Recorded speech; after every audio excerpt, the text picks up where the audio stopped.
The time we have for today, but your homework until the next show is to give these ideas some serious thought and try coaching a friend or family member around these concepts. You might be surprised at their response. So remember to think world class, and as always, stay tough.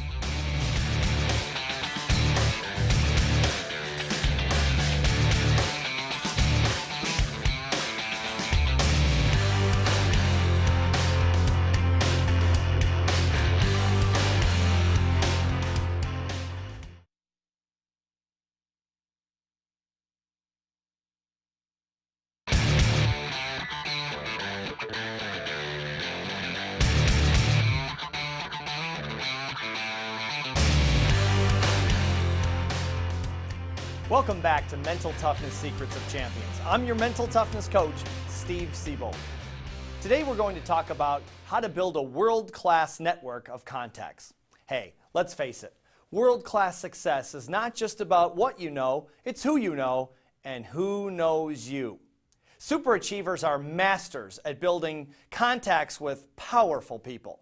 Notice I didn't just say they were good at building contacts with people, but powerful people. There's a big difference between handing out business cards to anyone who will take them and systematically targeting the right people who have the ability to move you closer to your vision.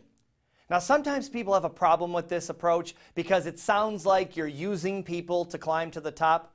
Nothing could be further from the truth. If you're networking with a champion, you can bet you're going to have to give as much as you get, and that's the beauty of world-class networking. Everybody wins. The first time I experienced the power of this approach was back in 6th grade, believe it or not. Now, when you're in 6th grade, those 8th graders look like giants, and some of them were bullies. After 3 months of being teased and taunted in the new school, a group of us got together and formed what we called the LMU, short for the Little Man's Union. Growing up in Chicago, we all knew the power of unions. Our purpose was simple. Any member who was bullied in any way would be protected by the union.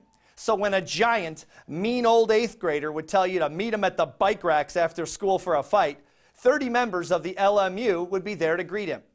Now, the LMU wasn't a gang, and we never had a fight. It was simply a network of little guys who got sick of getting picked on. We didn't believe in violence, and we never had to fight because our network was so strong. We were thinkers, not fighters. As the leader of the Little Man's Union, I witnessed the power of networking where everyone benefits. Now, you're probably laughing at my example, but the Little Man's Union grew because all of us benefited. Building a world-class network is no different than this grade school example. It's just a matter of scope and scale. So let's look at how champions build these extraordinary networks. The first step is to make 2 lists. The first list is what we call your top 100. The top 100 is a list of the 100 most powerful and influential people who will return your phone calls. If they won't return your calls, they're not in your network. That's the point of differentiation between acquaintances and bona fide contacts. The second list is your Dream 100. The Dream 100 is the 100 most powerful and influential people you would love to have in your network, but will not return your calls yet. Once you've identified these people, your next step is to do some research to find out what you can offer them to get their attention.